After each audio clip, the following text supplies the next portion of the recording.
share 3 questions you can ask yourself during your journaling process. So I hope that you're journaling. If you're not, this is a really great way to start journaling. Journaling has a fantastic impact in your life. It's the easiest, cheapest, and most accessible way to process what's going on for you, to discover what's below the surface of your emotions or your thoughts or whatever is happening in your life or a situation. And it's accessible. It's super easy. All you need is a notebook or a piece of paper and a pen. It's great. If you like to journal quite a bit, you probably have a really nice journal with your favorite pen, which is also really fantastic. So often with journaling is we lose track of how to use it as a therapeutic tool. Now, you can use it just to document your day and what's going on in your life, and that's great too. But you can also use it as therapy, basically a therapeutic tool in your house, which is really easy to do and really accessible. Now, we've been journaling and documenting our life since the beginning of time. So it's intrinsic in us to actually do this process. What stops us typically is that we overthink it. So we think it needs to look a certain way or be a certain way or sound a certain way, or we're afraid someone's going to read it and think what we write is really dumb or silly. It's about getting beyond those parts of it, beyond the overthinking of it, and using it as a therapeutic tool for yourself. Now, I've got 3 questions for you that you can actually use during your journaling that can help level up your journaling process and where you can use it more as a therapeutic tool. Now, if you've got a problem or a challenge or a conflict in your life, I want you to think about that. So let's say the problem that you're experiencing is there's a rise of anxiety in your life, or there's a resurgence of anxiety in your life, or anxiety's come back to your life. The first question you want to ask yourself is this question. So in the history of my life, so from birth to today, what is my first memory of anxiety or my first memory of the problem? So whatever problem you pick that you want to write about, ask yourself that question. In the history of my life, so from birth to today, what is my first memory of this problem? And write about that. Write about that memory, write about the first time that showed up in your life, go all the way back that you need to, whether it's, 4 or 8 years old or 12 years old or 3 weeks ago. So just go back to the history. What you want to do is you want to locate the problem. You want to locate the history of the problem. What happens is that we often get caught up in thinking that this is just a new thing that's just shown up out of nowhere.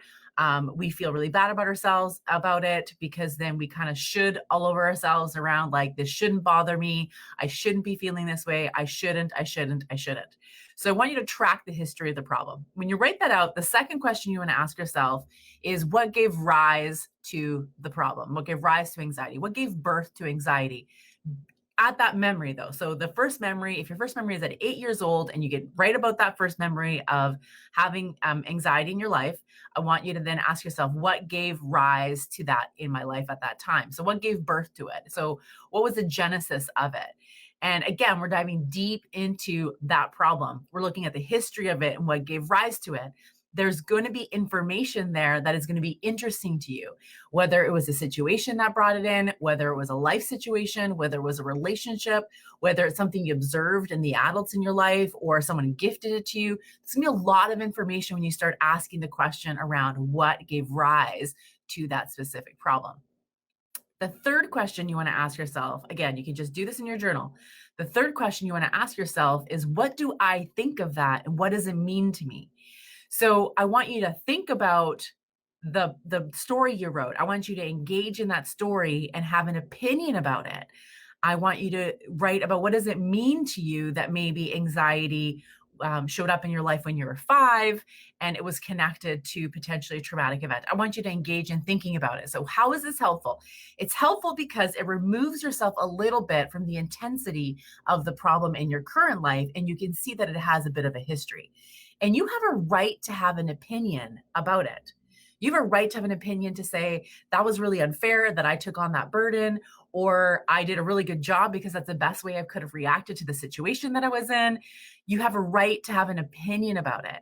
So this is really helpful. 3 really easy questions to ask yourself to dive deeper into the issue that's at hand, to get to know yourself a bit better, but also to get to know the problem a little bit better.